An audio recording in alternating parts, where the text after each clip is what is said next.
जलंधर वध की कथा, भगवान शिव जी की कथाएं। शिक्षाप्रद कथा। एक बार इंद्र सहित देवताओं ने भगवान शिव की परीक्षा करनी चाहिए। वह देवों के गुरु बृहस्पति के साथ कैलाश पर्वत पर पहुँचे। शिव ने अपनी आत्मिक शक्ति के बल पर जान लिया कि ये लोग मेरी परीक्षा लेने आ रहे हैं।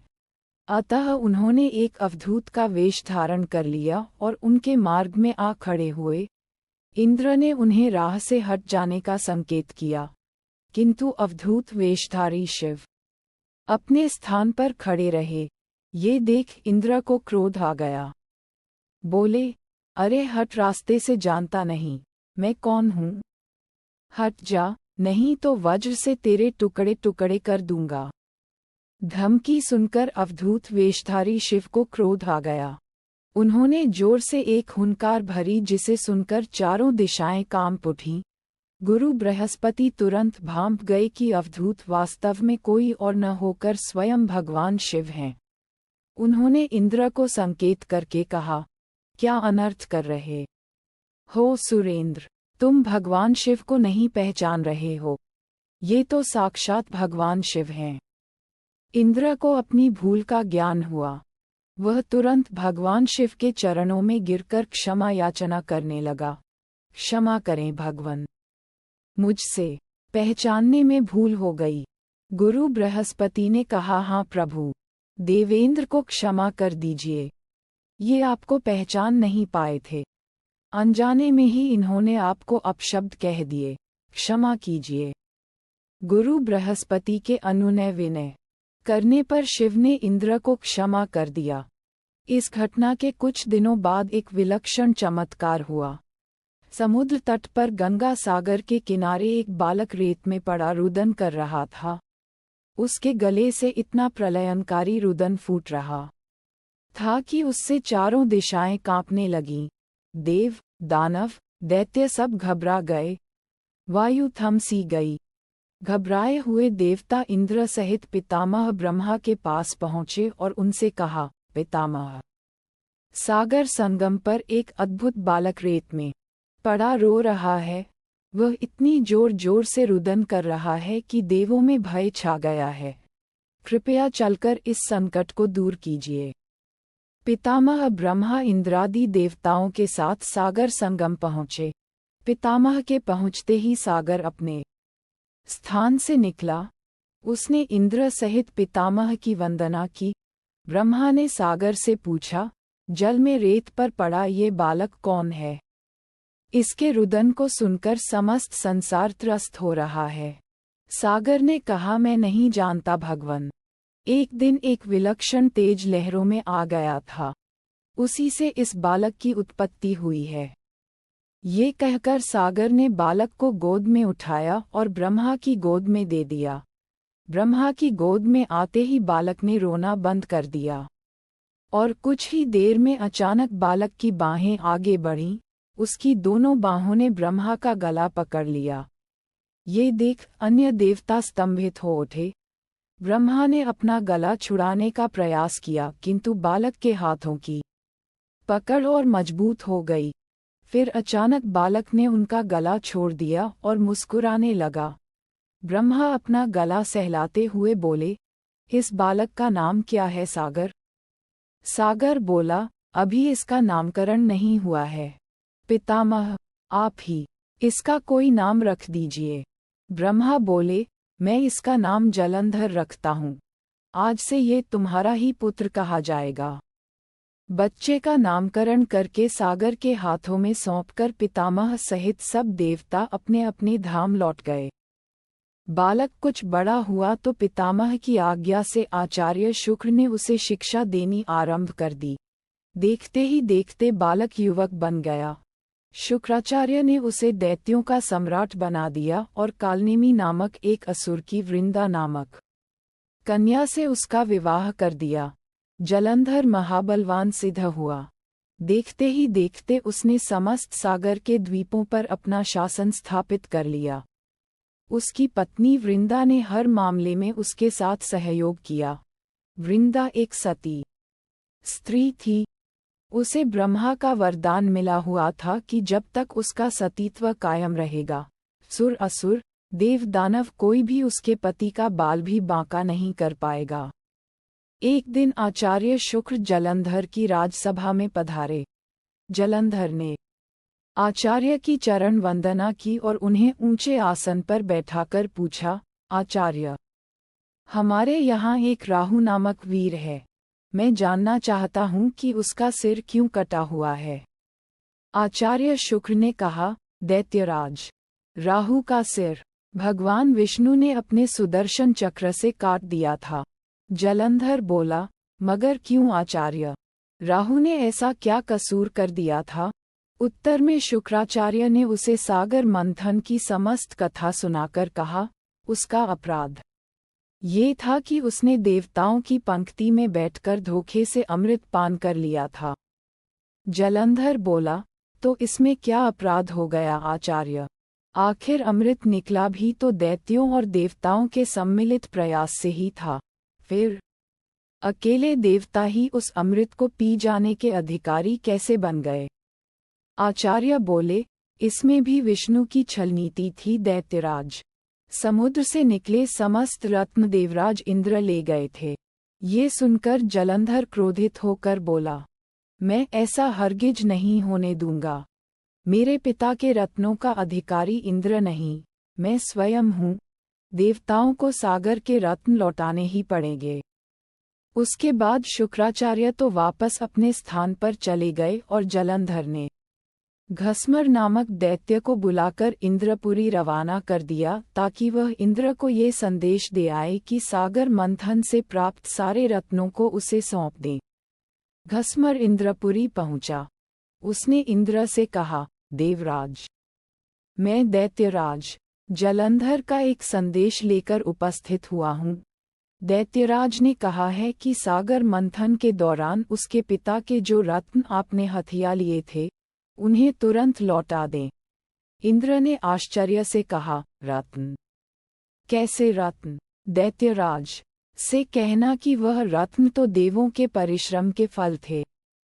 सेवक बोला, लेकिन परिश्रम तो देव और दानव दोनों ने ही किया था। फिर रत्न अकेले देवों के कैसे हो गए?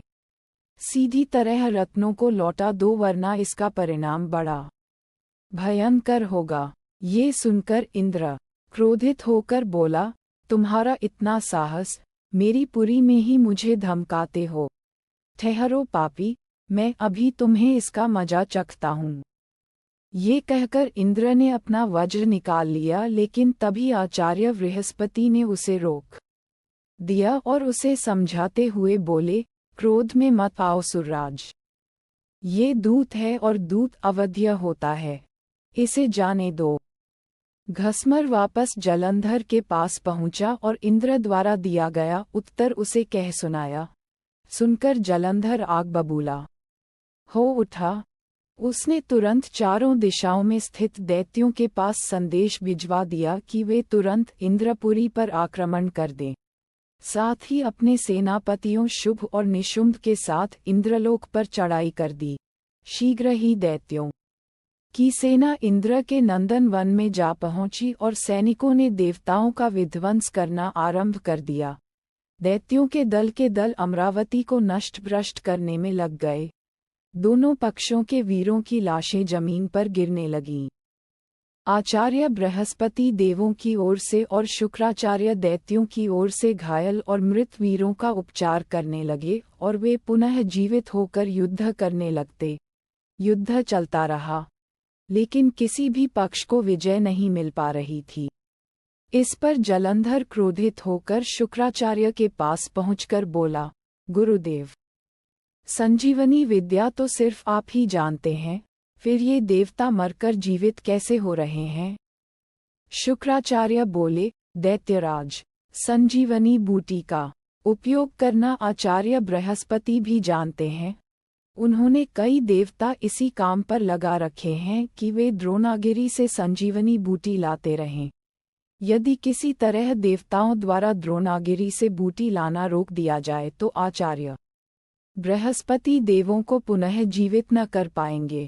जलंधर बोला, लेकिन हमें इस तरह से तो अपनी सेना का एक बड़ा हिस्सा द्रोणागिरी पर्वत की ओर ले जाना पड़ेगा, और यहाँ तो भयंकर गति से युद्ध चल रहा है।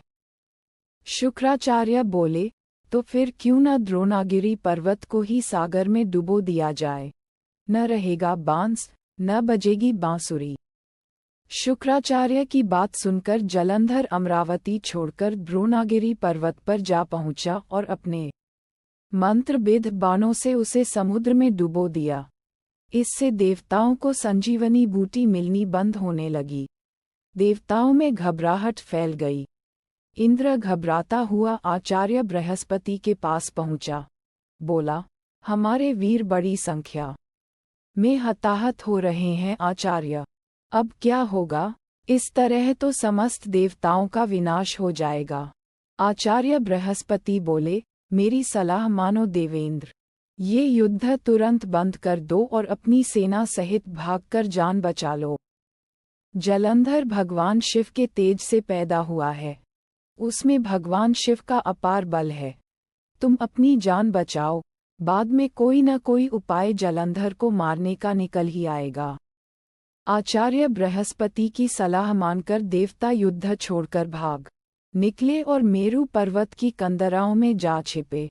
शुंभ निशुंभ सहित दैत्यों की सेना ने उनका पीछा किया, किंतु देवता पहाड़ की गुफाओं में पहुंचकर अदृश्य हो गए। थक हारकर दैत्यों की सेना वापस लौट पड़ी। जलंधर ने सारी अमरावती को लूट लिया और स्वयं इंद्र के सिंहासन पर बैठ गया। इंद्र मेरु पर्वत की कंदराओं से निकला और अपने साथियों के साथ भगवान विष्णु के पास पहुंचा। उसने भगवान विष्णु से प्रार्थना की, रक्षा कीजिए प्रभु। जलंधर ने समस्त अमरावती तबाह कर दी है। हजारों देवता मारे गए हैं। स्वयं मैं भी मुश्किल से जान बचाकर यहाँ तक आया हूँ। विष्णु ने इंद्र को आश्वासन देते हुए कहा, घबराओ मत सुरराज। मैं स्वयं तुम्हारी सहायता को चलता हूँ। जलंधर अब ज्यादा दिनों तक नहीं बच सकेगा। फिर विष्णु अमरावती जा पहुँचे। विष्णु के वहां पहुँचते ही देवताओं में नवीन स्फूर्ति का संचार होने लगा। वे शत्रु सेना पर प्रहार करने लगे। जलंधर बड़े प्रबल वेग से विष्णु के सम्मुख आ डाटा। विष्णु जिस भी अस्त्र शस्त्र का उस पर प्रयोग करते, जलंधर उन्हें तुरंत निष्फल कर देता। आखिर में विष्णु ने हार मान ली। बोला, तुम वाकई वीर हो जलंधर। मेरे इतने अस्त्रों को भी तुमने निष्फल कर दिया। अब ये युद्ध बंद कर दो। जलंधर बोला, ये युद्ध अब एक ही शर्त पर बंद हो सकता है देव। यदि आप मेरी बहन लक्ष्मी सहित मेरे द्वीपों पर मेरा आतिथ्य स्वीकार करें। विष्णु ने जलंधर की शर्त स्वीकार कर ली। जलंधर के आदेश पर युद्ध बंद हो गया। भगवान विष्णु लक्ष्मी सहित सागर द्वीपों पर पहुँचे। जलंधर अमरावती की सारी संपदा को अपनी राजधानी ले आया और बड़े प्रेम से भगवान विष्णु की आतिथ्य सेवा करने लगा। एक दिन देवर्षि नारद उनकी सभा में पधारे। जलंधर ने उनका स्वागत सत्कार किया। नारद जी बोले, दैत्यराज, इस समय समस्त ऐश्वर्य तुम्हें उपलब्ध हैं, किंतु एक चीज की कमी है। जलंधर बोला, कमी? किस चीज की कमी है देवर्षि? सब कुछ तो मेरे पास मौजूद है। नारद बोले, एक ऐसी सुंदरी की कमी है, जो सुंदर होते हुए भी सर्वगुण संपन्न हो। हालांकि तुम्हारी पत्नी वृंदा स्वयं भी बहुत सुंदर है, किंतु शिव की पत्नी पार्वती की बात ही कुछ और है। जलंधर बोला, यदि ऐसा है तो देवर्षि मैं पार्वती को जरूर अपनी पत्नी बनाऊंगा। मैं आज ही अपनी सेना को कैलाश पर चढ़ाई करने का आदेश देता हूँ। मतिमंद जलंधर अपनी सेना लेकर कैलाश पर्वत पर टूट पड़ा। उसकी सेना और शिव गणों में भयंकर युद्ध छिड़ गया। आखिर शिव के गण युद्ध भूमि छोड़कर भाग निकले। विवश होकर भगवान शिव को युद्ध भूमि में जाना पड़ा। अपने स्वामी की उपस्थिति में शिव गणों का उत्साह बढ़ गया। वे तीव्र वेग से दैत्य सेना पर टूट पड़े और उनका संहार करना शुरू कर दिया। शिव जलंधर के सम्मुख आ डटे। दोनों में विकट युद्ध छिड़ गया। दूसरी ओर भगवान विष्णु अपनी कुछ और ही माया रच रहे थे। जलंधर की पत्नी वृंदा एक महान पतिव्रता नारी थी। विष्णु ने जलंधर का वेश धारण किया और उसके शयनागार में जा पहुँचे। उन्होंने वृंदा का आलिंगन किया, लेकिन वृंदा को यह आभास हो गया कि उसके पति का वेशधारी यह व्यक्ति उसका पति नहीं है। अतः कड़क कर बोली, कौन है तू? विष्णु अपने वास्तविक रूप में प्रकट हुए और हंसते हुए बोले, मुझे बहुत खेद है वृंदा, लेकिन ऐसा करना आवश्यक हो गया था। तेरा पति तेरे ही कारण अजेय था। अब उसे मारने में भगवान शिव को कोई परेशानी नहीं होगी। वृंदा रोते हुए बोली, आपने मेरे साथ ऐसा विश्वासघात क्यों किया प्रभु? मेरे पति ने तो आपके आतिथ्य सत्कार में भी कोई कमी नहीं छोड़ी थी। भगवान विष्णु ने उसे आशीर्वाद देते हुए कहा, तुम वास्तव में ही एक पूज्य नारी हो वृंदा, लेकिन हर आत्ताई का एक न एक दिन अंत होता ही है। तुम्हारे पति के पापों का घड़ा भर चुका है, उसका अंत समय निकट आ पहुंचा है। मैं तुम्हें वरदान देता हूं कि आज से सारे संसार में तुम पूजी जाओगी। स्त्रियां तुम्हारी पूजा किया करेगी। पश्चाताप की अग्नि में जलती हुई वृंदा अग्नि में कूद पड़ी और देखते ही देखते भस्म हो गई। उसके शरीर का तेज निकलकर पार्वती के शरीर में प्रविष्ट हो गया। देवताओं ने पुष्प वर्षा की। वृंदा के अग्नि में भस्म होते ही जलंधर का तेज घट गया। भगवान शिव ने अपने त्रिशूल से उसका मस्तिष्क काट दिया। जलंधर के मरते ही उसका वह तेज, जिससे वह आज तक अजेय था, शिव के शरीर में प्रविष्ट हो गया। दैत्य सेना घबराकर भाग निकली। देवताओं ने शिव की जय जयकार की। इंद्र ने पुनः अपना सिंहासन प्राप्त कर लिया और कुछ काल बाद सर्वत्र अमन चैन व्याप्त हो गया।